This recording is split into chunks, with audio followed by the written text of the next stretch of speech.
Ya, Ipoh Barat. Terima kasih Pengerusi.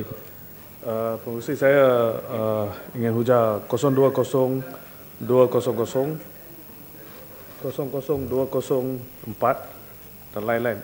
Atau Pengerusi, saya nak ambil tahu apakah pandangan kerajaan, walaupun ini dia telah diisytiharkan di Dewan ni 2 tahun dulu, di mana kerajaan mengatakan bahawa guru-guru di sekolah Tamil atau guru-guru di sekolah Cina, lain bahasa yang guru akan disediakan. Macam di sekolah-sekolah Tamil, sekolah-sekolah Tamil, guru-guru bahasa Mandarin akan disediakan supaya anak-anak bangsa India dapat mempelajari bahasa Mandarin. Di Ipoh ada satu sekolah di mana telah kemukakan bahawa permohonan untuk mempelajari bahasa Mandarin di sekolah Tamil, tetapi saya difahamkan kementerian belum lagi membuat satu keputusan. Dan ini adalah sekolah yang pertama saya difahamkan di seluruh negara. Bolehkah kerajaan membuat satu keputusan dan juga menyediakan guru untuk sekolah tersebut? Sebenarnya saya telah rela untuk memberi satu guru sambilan untuk sekolah tersebut. Tetapi saya difahamkan ada bantahan tertentu mengatakan bahawa jika dari pembangkang mereka tidak ingin membenarkan guru, walaupun dengan sukarela saya ingin membiayainya, tetapi tidak sedemikian. Kita semua tahu keperluan memfasihi bahasa Mandarin adalah sangat mustahak, dan apakah tindakan yang dibuat supaya anak-anak kita dapat fasih dalam bahasa Mandarin, kerana pada pandangan saya dan ramai, dalam kemungkinan 20-30 tahun itu akan menjadi lingua franca di seluruh dunia dan dalam bisnes. Maka anak-anak kita perlu mempelajari bahasa Mandarin. Kedua adalah tahun dulu sedikit. Ipoh Barat. Terima kasih Ipoh Barat, terima kasih Datuk Pengerusi. Saya nak tanya Yang Berhormat Ipoh Barat, mengikut walaupun kerajaan memperuntukkan 1.4 bilion untuk pengurusan sumber manusia di bawah kementerian, tetapi walaupun negara kita sudah merdeka 56 tahun, tetapi ikut pekaji selidik yang disediakan oleh Union, NUTP dan juga Jiaozhong, terdapat kekurangan guna tenaga pengajar di SJKC lebih daripada 1,200 orang. Tetapi pada masa yang sama, terdapat 460 guru yang telah pun habis latihan tetapi tidak dihantar ke sekolah-sekolah. Apakah pandangan Ipoh Barat supaya masalah ini yang telah pun berlanjutan begitu lama, berdekat-dekat, dapat diatasi pada tahun depan? Sekian, terima kasih. Ya, Kapar. Ipoh Barat. Kapar. Ya, so? Ya, saya jawab soalan Taiping dulu. Ya. Saya katakan itu menjadi sebagai dari ucapan saya, dan mungkin saya boleh ulas sedikit selepas ini. Ya, Kapar. Terima kasih Tuan Pengerusi, terima kasih Yang Berhormat Ipoh Barat. Saya ingin menekankan butiran 130-200 mengenai memartabatkan bahasa Malaysia dan memperkukuhkan bahasa Inggeris yang mengena dengan bahasa tadi. Saya terkilan dengan 16,15,000 diperuntukkan untuk pembelian aset. Bagaimana pembelian aset dengan jumlah 16,500,000 boleh memartabatkan bahasa Malaysia dan memperkukuhkan bahasa Inggeris? Saya merasakan bahawa memartabatkan bahasa Malaysia dan memperkukuhkan bahasa Inggeris, dana perlu diperuntukkan untuk mekanisme kemahiran seperti kemahiran mendidik, kemahiran menguasai bahasa dan sebagainya. Sebaliknya, dana yang begitu banyak diperuntukkan untuk belian aset. Saya ingin penjelasan Yang Berhormat, bagaimanakah aset-aset ini diperlukan untuk memartabatkan bahasa Malaysia dan bahasa Inggeris. Saya juga ingin mengambil kesempatan dan pendapat Yang Berhormat, saya nampak kerajaan tidak begitu committed untuk memperuntukkan dana untuk memperkasakan bahasa ibunda seperti bahasa Tamil dan bahasa Mandarin, termasuk bahasa-bahasa ibunda etnik kaum-kaum di Sabah dan Sarawak. Saya ingin Yang Berhormat mencadangkan supaya kerajaan komited dalam isu bahasa di Malaysia dengan menyeluruh supaya memartabatkan bahasa Malaysia, memperkukuhkan bahasa Inggeris dan memperkasakan juga bahasa ibunda. Terima kasih. Terima kasih pandangan Yang Berhormat Kapar. Saya pohon agar Menteri menjawab soalan yang dikemukakan oleh Yang Berhormat Kapar.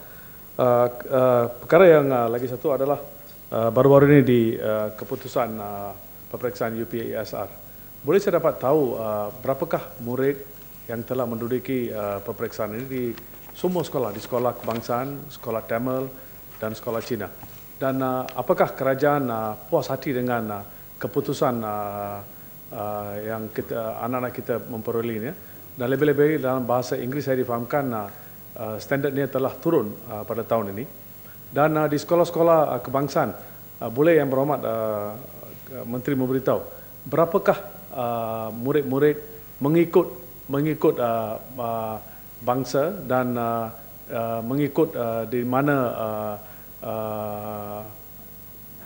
which states they come from, dari Perak ke atau ini, dan apakah standard performance mereka. Kerana saya difahamkan ramai di antara anak-anak kita yang di sekolah kebangsaan kali ini nampaknya performance mereka tidak baik, sangat kurang dari kalau dibanding dengan sekolah Cina dan sebagainya. Dan lagi satu adalah mengenai sekolah Cina yang di Berjam Ipoh, di mana satu sekolah yang terbesar di negeri Perak. 2 tahun dulu bila saya membangkitkan perkara ini, kerajaan mengatakan bahawa ia akan membina satu blok yang baru. Blok satu yang baru telah dibina, tetapi setakat ini ada lagi banyak yang pohon untuk belajar di kawasan tersebut, di sekolah tersebut, dan ada tanah dekat 1 kilometer dari sekolah tersebut, dari pekan tersebut di Berjam. Dan apakah sebab walaupun tanah itu telah diagihkan lebih dari 20 tahun dulu, hingga sekarang satu sekolah Cina belum lagi dibina di tempat tersebut, walaupun Berjam adalah satu tempat di mana 98% penduduk ini adalah dari masyarakat Cina, di mana ramai di antara mereka mengantar anak-anak mereka ke sekolah-sekolah Cina. Dan apakah tindakan yang kebelakangan ini supaya bukan saja di Berjam, tahun dulu Perdana Menteri mengatakan 7 sekolah Tamil baru dan beberapa sekolah Cina baru akan dibina. Walaupun saya telah mengemukakan beberapa soalan para kebelakangan ini, tapi kerajaan mengatakan tapak sudah dikenal pasti, peruntukan pun telah dikenal pasti, tapi pembinaan belum dimula. Bila ia akan dimula?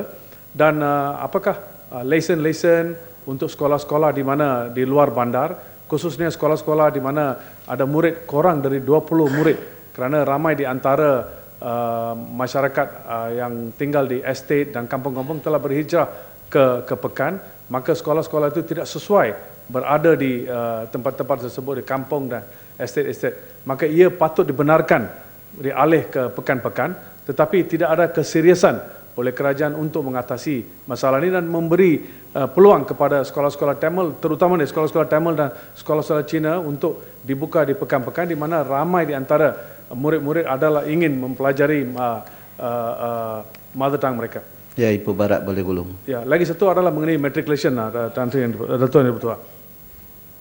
Baru-baru ini di Gopeng, di Pahang dan lain-lain negeri, kami difahamkan. Dan Timbalan Menteri yang pertama kata this is not a big issue. Tapi ini adalah big issue, di mana kalau kita mengasingkan satu peperiksaan mengikut bangsa Bumiputera di satu kelas diasingkan, dan anak-anak bukan Bumiputera di satu kelas untuk menjalankan peperiksaan matrikulasi. Dan ini saya difahamkan kementerian tahu mengenai ini. Adakah ini semua penggalakan diberi oleh kementerian? What is the standing? Kenapa kita ada sistem apartheid dalam education? Kenapa kita perlu sedemikian? We should be encouraging Chinese, Malay, Indians, orang asli, Kadazan, Iban untuk compete each other dalam peperiksaan. Itu adalah mustahak. Kenapa ia diasingkan? Saya hairan. Dan setakat ini walaupun saya telah mengeluarkan beberapa statement mengenai perkara ini, tetapi kerajaan diam. Dan lagi Yang Berhormat Menteri Timbalan Menteri Pendidikan yang pertama kata it's not a big issue, it is the avoid issue tersebut. Dan ini adalah we must confront, we must pull the bull by the horn if they need be. Tak perlu kita khawatir. we are in position, kita tak kisah.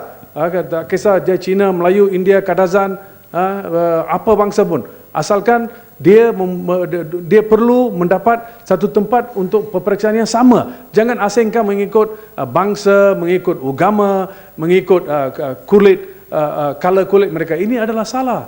Dan adakah ini, apakah pendirian kerajaan? Adakah kerajaan sedar bahawa satu kesalahan yang sangat besar telah terjadi dan ini kali pertama sejak tahun 1998 Ya, terima Dato' kasih, Pengerusi. Ibu Barat. Dan saya harap tindakan diambil terhadap sekolah-sekolah tersebut. Kalau tidak, kerajaan perlu memberi satu policy statement mengenai perkara ini supaya kita dapat tahu adakah sistem diskriminasi ini, sistem apartheid ini dibenarkan, digalakkan oleh kerajaan. Terima kasih. Ya.